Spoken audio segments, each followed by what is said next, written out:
बड़ा बिरहा और बड़ा प्रसंग सुने होंगे, बहुत अच्छा अच्छा प्रसंग सुने होंगे मेरे दोस्त। लेकिन ये शाहपुर गुड़िया तारा मैदान में एक ऐसा प्रसंग प्रस्तुत करने जा रहा हूं, हमें आशा नहीं बल्कि पूरा विश्वास है कि अगर इसे आप लोग ध्यान चित लगा करके सुनेंगे तो मेरा आया हुआ सफल हो जाएगा। कैसे मास्टर? बिरहा में 4 लाइन भूमिका का भाव बा। कैसे?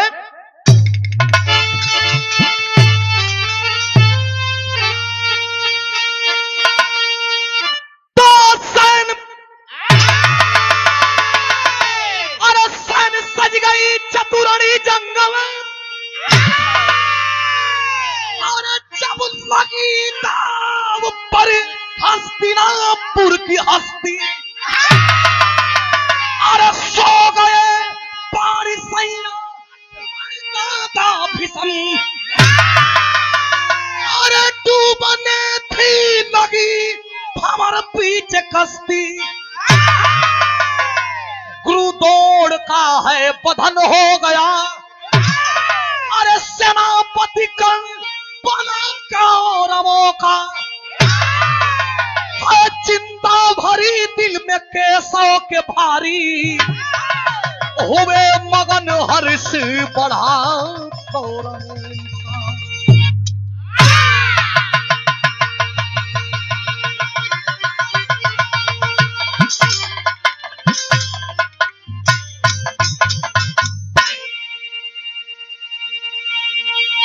इस धरती पे ये नाग पचैया के दिन, नाग पंचमी के दिन इस बात को ख्याल रखिएगा कि भारत में महाभारत, ये भारत में महाभारत हुआ। लाखों करोड़ों सेना महाभारत के युद्ध में मारे गए। महाभारत रुक सकता था लेकिन होनी हो के रहेगी। लाख करे कोई चतुराई ब्रह्मा का लिखल। समय उस समय की बात बता रहा हूं जब कौरव पांडव के गुरु दौड़ मारे गए। इच्छा मृत्यु का प्रदान जिन्हें रहा कि चाहूंगा तो मरूंगा, नहीं चाहूंगा तो नहीं मरूंगा। दादा भीषम बाण के सैया पे वो भी ये देखने के लिए करा रहे थे कि देखते हैं कि महाभारत का निर्णय किसके पक्ष में जाता है, न्याय के कि अन्याय के, धर्म के कि अधर्म के। भैया हो, जब बड़े बड़े वीर मारे गए तो उसी महाभारत में सेना नायक बनाया गया। किसको? कर्ण को। कर्ण को सूर्य भगवान का वरदान प्राप्त था। उसको एक अमोघ शक्ति प्राप्त था कि जिसके ऊपर चलाएगा देव दानव मानव वो बचने वाला नहीं है। महाभारत का एक नियम और भी रहल कि सूरज जब तक बाणन तब तक लड़ाई होई और सूरज डूबला के बाद लड़ाई ना होई। कर्ण जब सेनापति बनल तो के खोजे अर्जुन के। अर्जुन के भगवान श्री कृष्ण कबो एक कहती कबो कहती लुकावत फिरत है इनके। कर्ण जब देख ली तब मारी बहुत मार, बाण चला दे, अर्जुन मर जिहन। अर्जुन का मरला का मतलब कि महाभारत की लड़ाई खत्म। भगवान बचावत हवन। एक दिन किरण सूरज भगवान डूबने वाले हैं, तब तक अचानक से कर्ण का रथ सामने हो गया। आज जब कर्ण का रथ सामने हो गया तो भगवान कहते हैं कि अर्जुन ऐसा करो, तुम रथ से नीचे उतर करके और रथ के पीछे छिप जाओ। अर्जुन कहे लगलन कि अभी सूर्य भगवान भी है, लड़ाई का मैदान भी है, मैं नहीं लड़ूंगा तो लोग क्या कहेंगे। भगवान कहते हैं जब जैसन तब तैसन, ना बुझे तो मारा कैसा, कहां उतर जा। जब कर्ण आई तो देखलस कि भगवान अकेले रथवा पर बाड़न, अर्जुन हइये नहीं खन, तो जान गई कि भगवान का कोनो लीला है। भगवान छल करत बाड़न। बिरहा में कौवाली का टुकड़ा बा। कैसे मास्टर? वाह!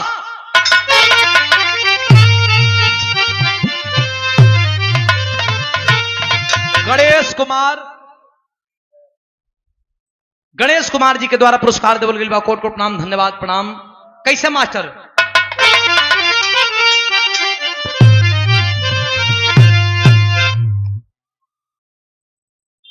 रामाश्रय यादव, जय सिंहपुर ना, सही है ना?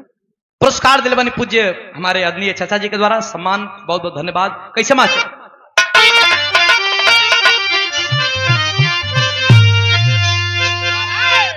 यहाँ हिंदू भी हैं, यहाँ मुसलमान भी हैं। ये महाभारत हिंदू के लिए है, लेकिन ये कव्वाली हमारे मुसलमान भाइयों के लिए है। सामने मजार भी है, बाबा का दरबार भी है, दरगाह भी है। तो कैसे मास्टर?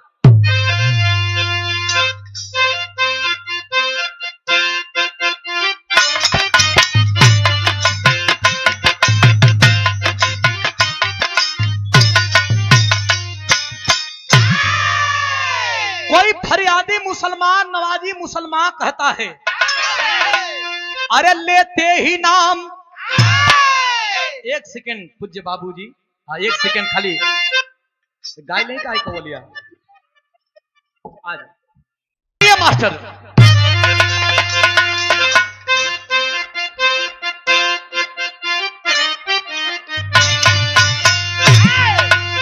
अरे लेते ही नाम,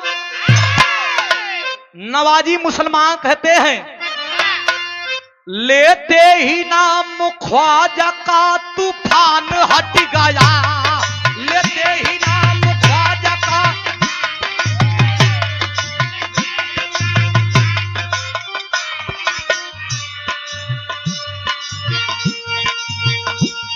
लेते ही नाम ख्वाजा का तूफान हट गया।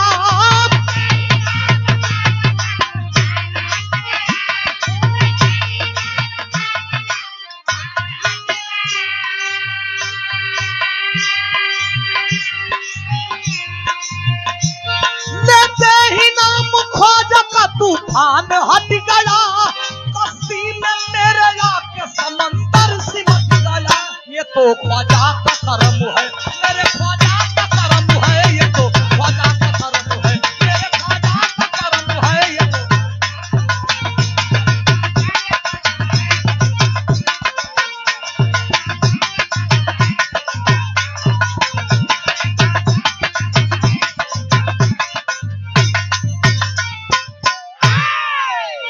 लेकिन बिरहा में भाव वीरों के प्रति है कि वीर कैसन होखे के, कैसन मास्टर? अरे चट्टान, अरे चट्टान चटक जाए सिंह के दहाड़ से। चट्टान चटक जाए सिंह के दहाड़ से।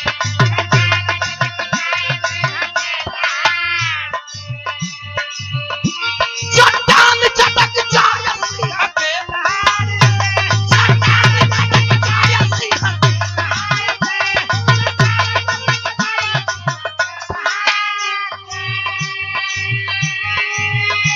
चट्टान चटक जाए सिंह के दहाड़ से। लड़के पहाड़ से लड़े जो झंडा गाड़ के, ओ जंग में पछाड़ के। झंडा गाड़ के जंग में पछाड़ के, लड़े जो झंडा गाड़ के।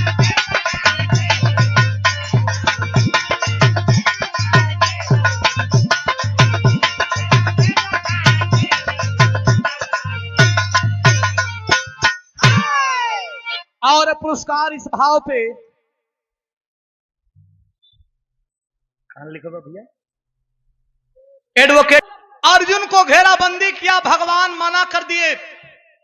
कर्ण कहने लगा कि जिसकी रथ हाँकते हैं वो मर्द है, उसकी मां उसको दूध पिलाई है कि नहीं? नीचा वाले अर्जुन कहना, का प्रभु अब गरियो सुने को ही कहा, कहना चुपचाप वही में बना रहा, किरनिया 2-4 मिनट में डूब जाएगी। अच्छा तो भगवान अपना ऊपर मैं गाड़ी ले लहन, किरण डूब गई। पांचों पांडव शिविर में बैठलन। युधिष्ठिर महाराज झरझर झरझर रोने लगे कि लगता है कि अब मेरा भाई मारा जाएगा। अर्जुन भगवान कोई उपाय निकालिए। भगवान कहते हैं कि कर्ण के सामने जाना यानी मृत्यु को दावत देना, मैं कोई उपाय नहीं लगा सकता। पांचों पांडव नतमस्तक होकर के झरझर झरझर रोने लगे। भगवान एक उपाय निकालते हैं कि ठीक है, कर्ण से लड़ने के लिए एक वीर है, अर्जुन का बेटा, जिस बेटे का नाम है घटोत्कच। क्षमा करेंगे, भीम का बेटा जिसका नाम है घटोत्कच, उसे बुलवाया जाए। जब बुलवावल गए भीम का बेटा घटोत्कच के, तो ओकरा पास इतना माया बा भैया उसके पास इतना बड़ा माया है कि चाहता है तो पर्वत से भी बड़ा हो जाएगा और चाहता है तो चूंटी से भी छोटा हो जाएगा। जब बड़का रूप बनाकर आई तो नकुल सहदेव लगना रोवे भगवान श्री कृष्ण के सामने। भगवान कहना क्यों रो रहे हो? कहना इसलिए रो रहा हूं कि भीम भैया हम लोगों में सबसे बलवान है। अब भैया हमनों को भोजनिया मार के खा गलना, उन्हों से बढ़िया उनका लड़का आ गवा। हमन तो लड़ाई जी जय जी बाप बेटा खैला बिना कुल मुआ दिया भाई। अच्छा, पांचों पांडवों के बीच में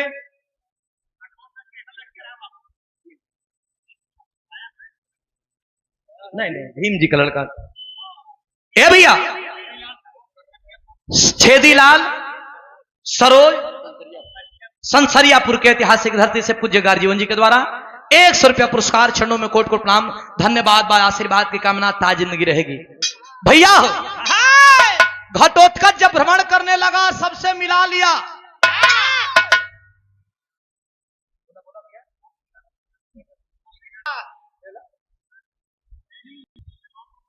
भैया लोग जुटल बानी, भीम और अर्जुन पांचों पांडव ले जाके घटोत्कच को परिचय करवाने लगे कि ये आपका बड़े पिताजी हैं, ये चाचा हैं, हई बड़का बाऊ हमन जठरी माई है तो के द्रौपदी के बताओ कहना ही हो तो हर मैये लगी हन। लड़का कहने लगा कि सबको मिलवा दिए लेकिन मेरा भाई अभिमन्यु कहाँ है? अभिमन्यु को जब खोजने लगा वो घटोत्कच, तो अभिमन्यु तो मारा गया था, चक्रव्यूह में मारा गया था। भगवान समझाते हैं कि रे बेटा अभिमन्यु को क्यों मिलने की जिद कर रहा है, लेकिन अर्जुन बताते हैं कि अभिमन्यु कहाँ है? बिरहा में तरजबा।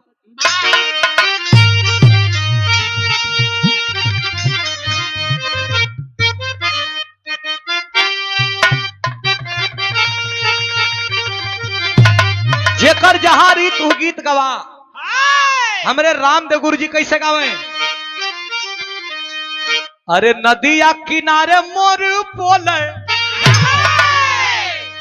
हजार बार बोले, हमार पिया हमसे ना बोले। बुल्लू गुरु जी बड़ा लहा के गावन।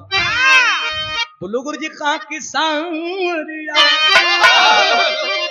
अरे मोरे राम जागा जागा भोले बाबा, कहे भैया अरे गंगा जी के तनो नहाइबा, अरे गंगा जी के तनो नहाइबा, पतर तिरिया ना पाइबा राजा।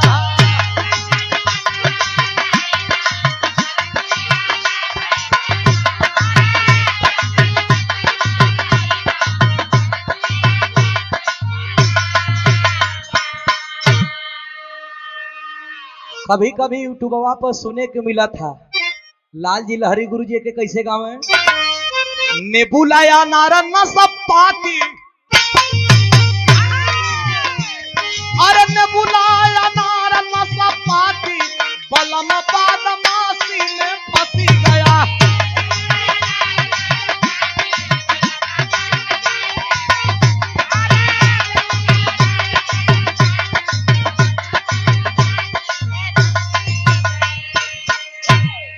यही गीतिया के बदल के जनाब हैदर गुरु जी कैसे गावत हैं? बीड़ी धरा ली है कैसे गई हैं कि हम तोरा डिम्पल कपाड़ी, अरे हम तोरा डिम्पल कपाड़ी,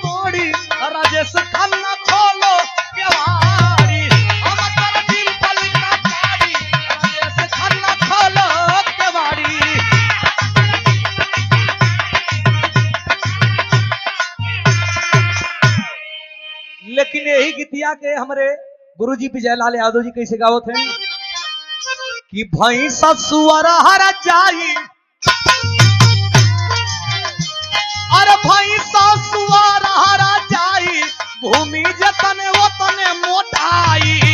भैंस सुअर हर जाई, भूमि जतन वतन मोटाई।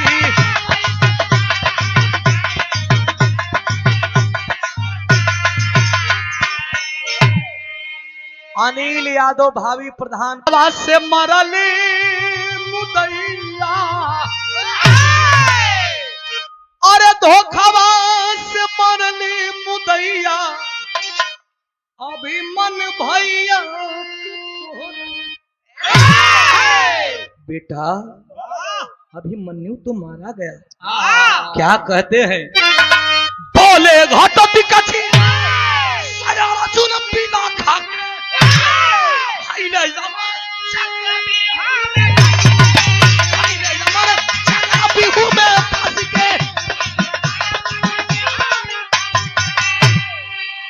अरे घेरी के मरले मुदैया मुदैया,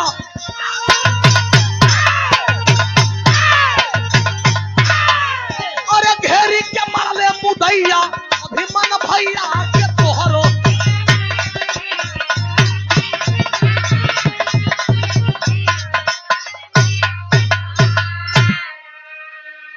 अरे बात फंस गया। अभिमन्यु मारा गया जब अर्जुन बतिया कहलन, गुस्सा में लाल हो गया घटोत्कच की क्या बात करते हो।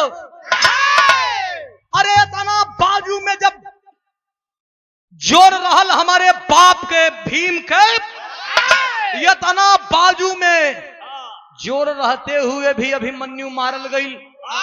अर्जुन के धरती का सबसे बड़ा धनुर्धर कहा गयल। इतना धनुर्विद्या होते हुए भी जब अभिमन्यु मारल गई तो एकरा मतलब तो हम लोग भौकाल जमाए हैं कि हैया हई हई लड़ीला हऊ लड़ीला हई से लड़ीला। अरे 2 दिन पहले बुलैले होता अपने भाई का बदला और पूरा शमशान बना देती कुरुक्षेत्र मैदान के। गुस्सा में लाल हो कहा था का मास्टर बिरहा का आखिरी तरजबा।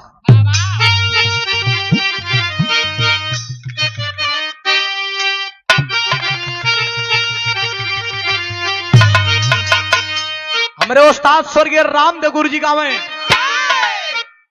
कि तोर नैना कटार हो तोर नैना कटार, अरे गड़ी गड़ी जाना गड़ी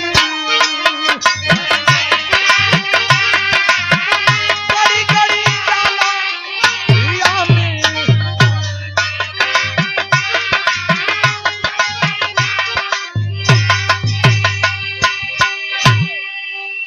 एकर लगले जवाब मिले कि बुढ़ावा बेईमान, ओ बुढ़ावा बेईमान, मांग करैली का चोखा।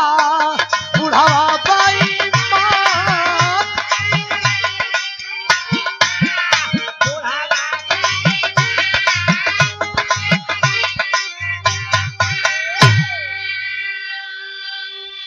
लेकिन घटोत्कच का कहत बा, अरे बोला बांका जुझार, अरे बोला बांका जुझार, अरे काहे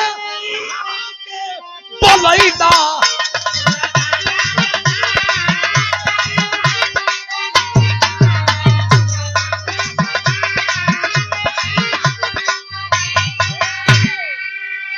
भगवान मोर्चा संभाल लिए कि देखते हैं कि घटोत्कच हावी होने लगा।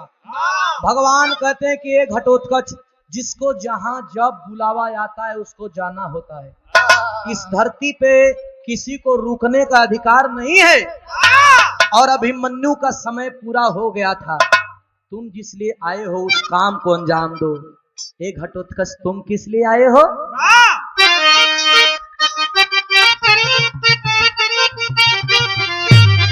कहे कि अरे क्षत्रिय न हो के, अरे क्षत्रिय न हो के, तू क्षत्रिय कहैबा।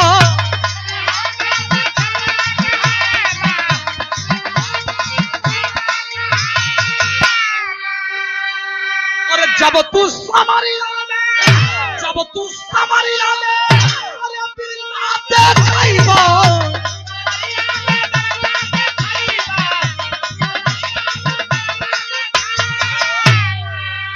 अरे गर्जा शेर सरदार, गर्जा शेर सरदार, अरे काहे ना हमके बोलैना।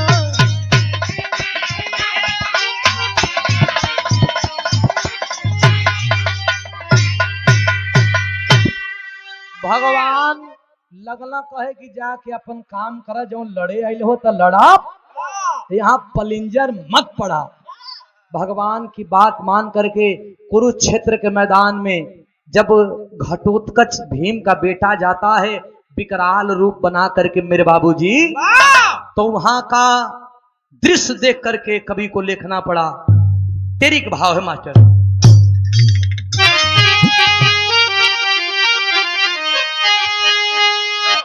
अरे तनी बढ़ जा भैया।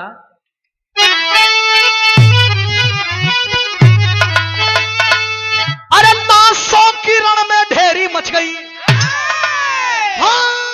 नासों की रण में ढेरी मच गई। अरे गरजा गरजा वीर घटोत्कच खैर नहीं है तेरी।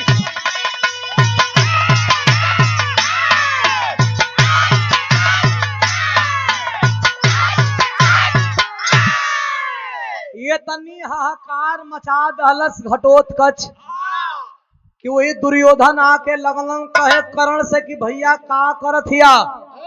कहना करत कुछ हो ना, अर्जुन के खोजत है कि कब आई तो अमोघ शक्ति से मारब।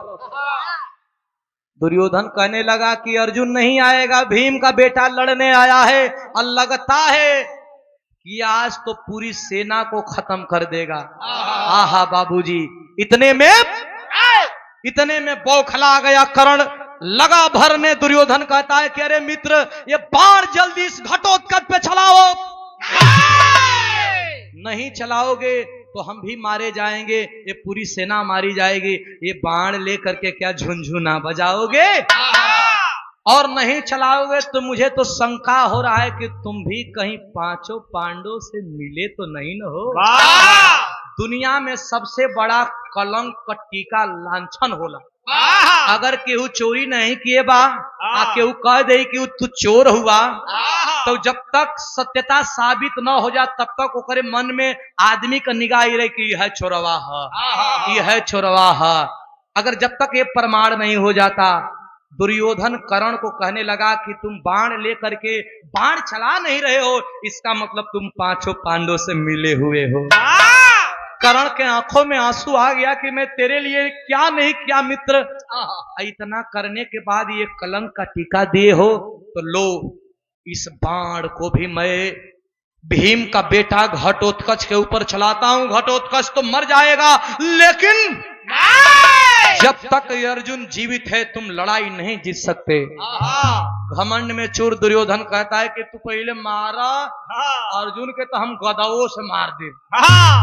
अरे गुस्सा में लाल होकर के घटोत्कच के ऊपर जब बाण संधान करता है कर्ण, तो बिरहा में पहपट लिखल गए। अरे नहीं भैया, तनकी सब बढ़ जाए उरी।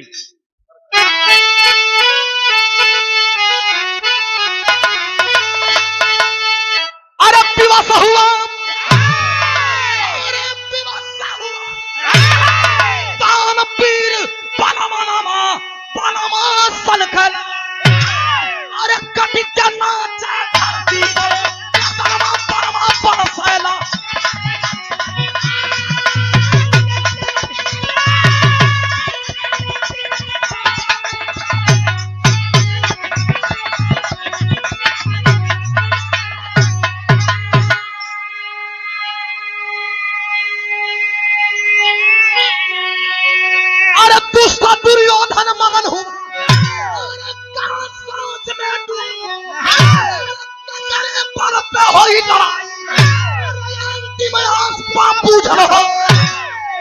मार करके गर्दन जब कर्ण का बाण से अमोघ शक्ति से घटोत्कच का जब धरती पर गिरल बात आंख में आंसू आ गई वही भीम का कि हमारा जियते अभिमन्यु भी मारल गयल, हमारा जियते हमार बेटा घटोत्कच भी मारल गयल। तब आंख में आंसू कैसे ना मास्टर? अरे चले सना सन पान समर बनवारीला बनवा मारे अरे काटी के ना काटी पर बनवा बनवा मारले बा।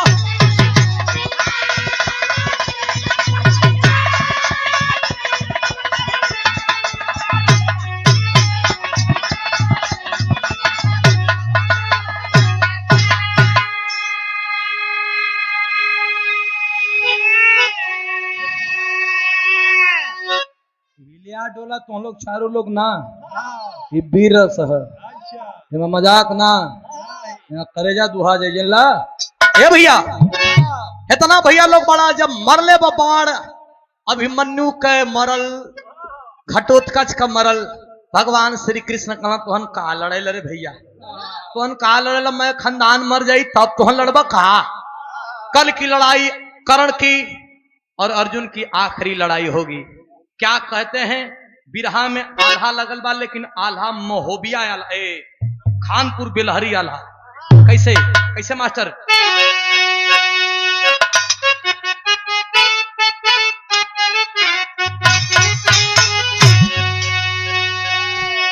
कैसे हमारे गाजीपुर का हनीफ साहब का है कैसे मास्टर?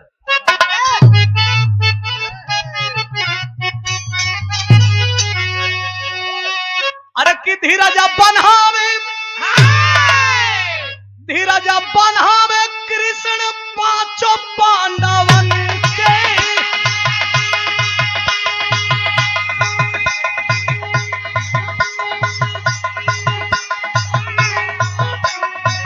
करण और अर्जुन के छिड़ल संगला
बाबूजी लड़ाई के अंतिम पड़ाव में कर्ण अर्जुन का जब महासंग्राम हो रहा है उस समय कर्ण और अर्जुन की लड़ाई में एक बात देखने को मिल रही है कि अर्जुन जब कर्ण के रथ पे बाण चला रहे हैं तो कर्ण का रथ 100 हाथ पीछे जा रहा है। आज जब उधर से जवाबी हमला में कर्ण जब बाण चलाता है तो अर्जुन का रथ मात्र 3 हाथ पीछे जाता है। लेकिन भगवान श्री कृष्ण बड़ा मुस्कुरा करके कहते हैं कि बाहर कर्ण बाह, अरे बड़े बड़े वीरों को देखा लेकिन तेरे जैसे वीर इस धरती पे नहीं देखा। अर्जुन कथवा हाई देख 100 हाथ मारत है हम घिसटात रथ जात है ये हमार तन को बढ़ाइए नहीं करत। अर्जुन हमार दुश्मन है कर्ण हमारा रथ पर मारा था 3 हाथ जाता तो कहत ना कि बड़ा वीर। हाँ भगवान श्री कृष्ण से अर्जुन कहते हैं कि भगवान 100 हाथ बेसी होता है कि 3 हाथ? कहला नहीं बेसी तो 100 हाथ होता है, लेकिन सुनो अर्जुन, तेरे रथ पे तीनों लोकों का भार लेकर के मैं स्वयं बैठा हूं और तेरे ध्वज पे झंडा पे वीर बलि हनुमान अपने गदा का पूरा भार लेकर के बैठे हैं। इतना वजन होने के बाद भी तेरा रथ 3 हाथ पीछे जाता है। अगर हम लोग नहीं होते तब भीतर चल जाते होते। कहां? पाताल लोक में।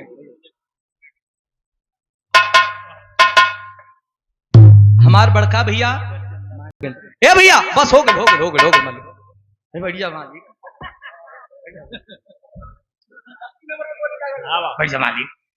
गर्मी है गर्मी है भाई। ए भैया है तो ना पंच परमेश्वर बैठे लिया। भगवान जब अर्जुन को बात बताया कहा कि हे अर्जुन, भाई कर्ण के गुरु परशुराम का श्राप प्राप्त ना रहित ना।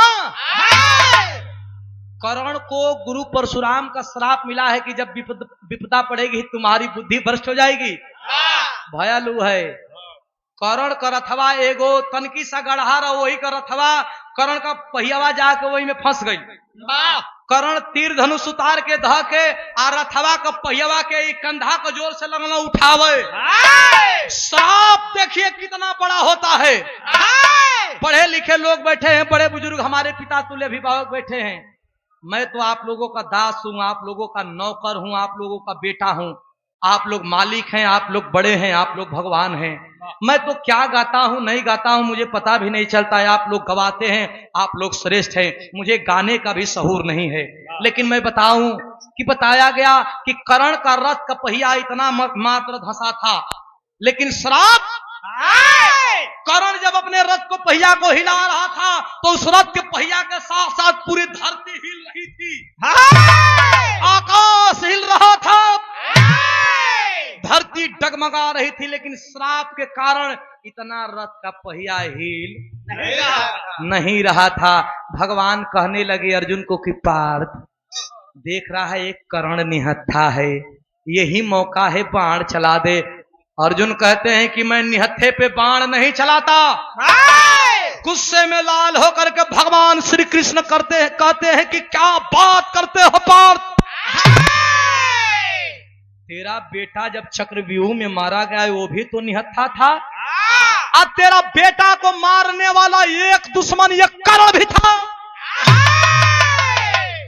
अगर तू अभी नहीं मारेगा तो याद रख तुझसे कभी कर्ण मारा भी नहीं जाएगा। लेहला से अर्जुन के लुतिया हे माई, अई कर्ण अब इनका नाम आराई तो लागत है कि हमन को मर जाई।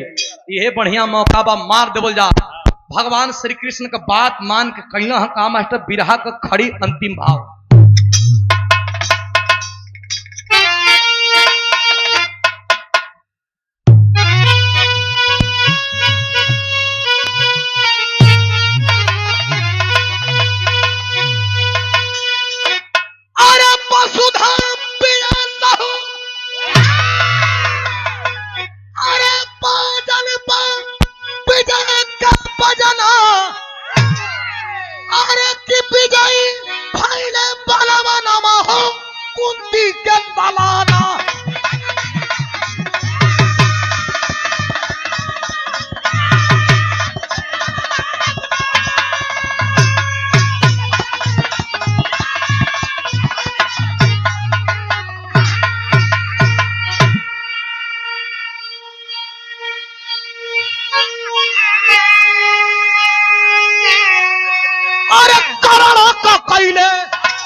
बड़न अर्जुन घटोत्कच के गम में, अभिमन्यु के गम में जब कर्ण गिरा है तो देखा जहां मैं तहां मैं नहीं। भगवान कहन कि दुनिया में केहू तो के परास्त ना करी, बस घमंड मत करो। कवना चीज कौना चीज का? हमसे ढेर केहू बड़ियार नहीं खे, घमंड है। हाँ, हमसे कोई बढ़िया गवैया नहीं खे, घमंड है।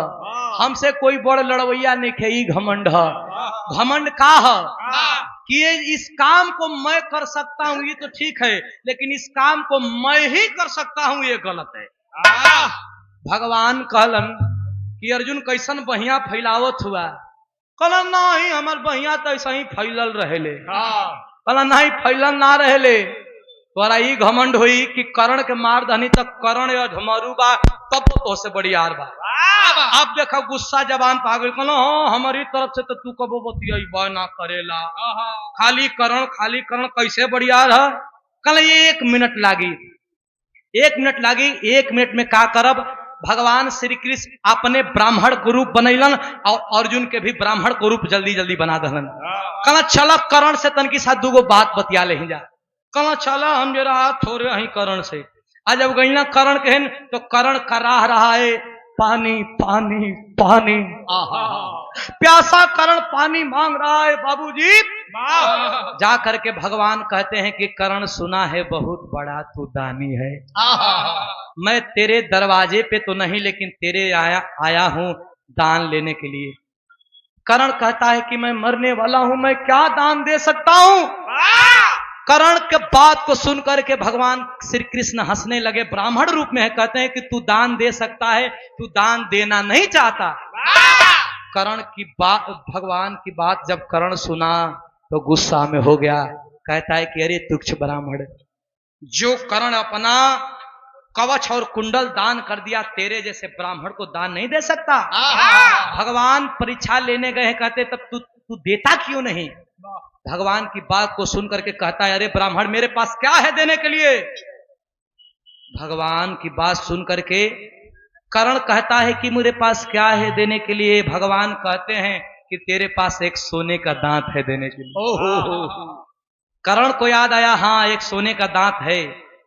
अरे ब्राह्मण ये टूटेगा कैसे, कहीं से एक पत्थर ला के मुझे दे दे। कर्ण कहता है कि एक पत्थर ला के मुझे दे दे। भगवान कहते हैं मैं तेरे यहाँ दान लेने के लिए आया हूं, तेरी गुलामी करने नहीं आया हूं।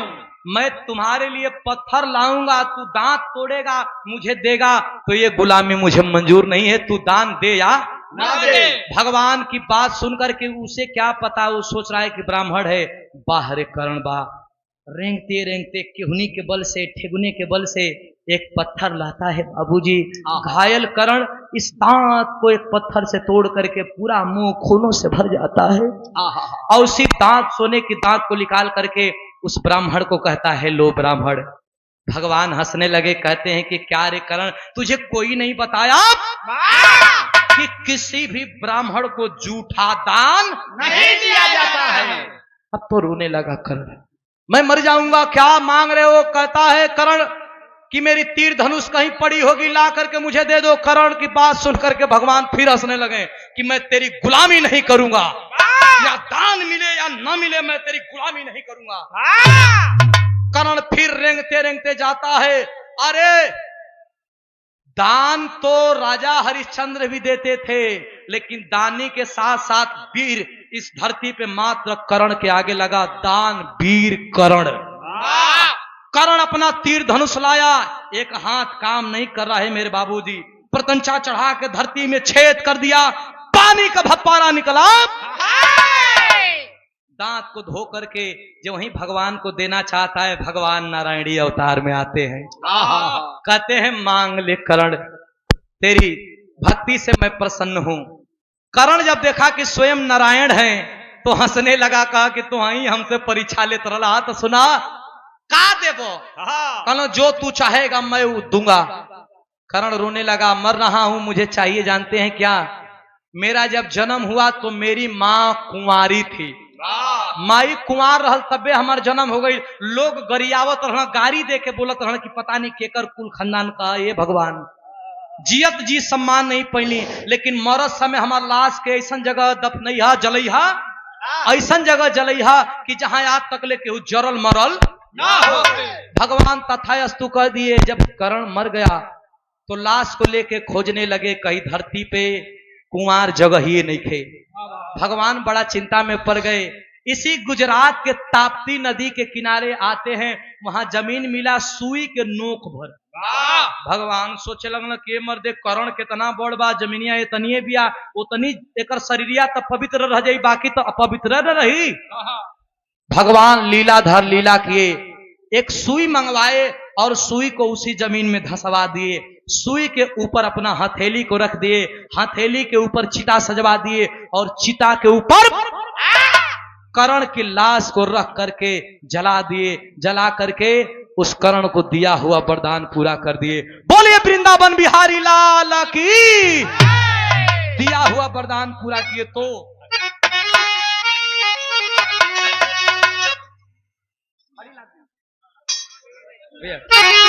गुरु बिहारी गुरु गणेश गुरु राम दान गुणकारी, अरे स्वर्ग गए चंद्रिका कवि बच्चन जी बने पुजारी।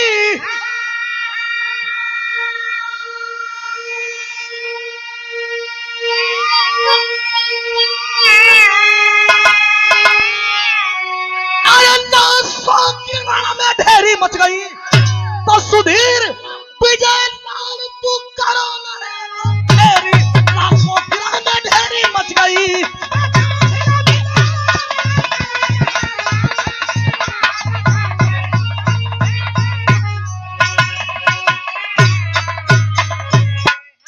धन्यवाद।